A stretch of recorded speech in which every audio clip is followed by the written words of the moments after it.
দেখুন, আমি চাই, আমাদের দলও চায়, আমি অ্যাজ এ এখনো যে চেয়ারে আছি, তার দলের চেয়ারেও আছি, আমি as a chairman of all India Trinamool Congress বলছি, আমরা চাই ভোটটা শান্তিতে হোক, মানুষের অধিকার প্রয়োগ করতে দেওয়া হোক।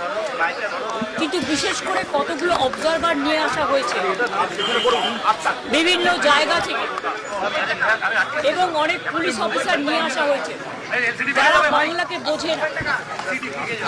যেমন গতকাল রাত্রে যে অত্যাচার করেছে সারা বাংলা জুড়ে, আমি কিন্তু সারা রাত জেগেছিলাম এবং অবজারভাররা থানায় গিয়ে যে প্রেশার ক্রিয়েট করছে শুধু আমাদের পার্টিকে টার্গেট করে, যে সব তৃণমূল কংগ্রেসের এজেন্টকে গ্রেপ্তার করো।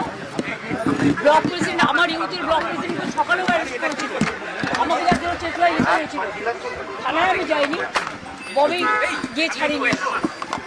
এইভাবে বাবাই এর বাড়িতে কালকে রাত্রিবেলা, বাবাই এটা 17 নম্বর ওয়ার্ডের কাউন্সিলর, এত পপুলার ছেলে এই এলাকায়, তার বাড়িতে গিয়ে রাত্রি 2টোর সময় CRPF force, without state police, without local police, they attacked his house. এবং ওর বউ একা বাড়িতে ছিল বাচ্চাকে নিয়ে।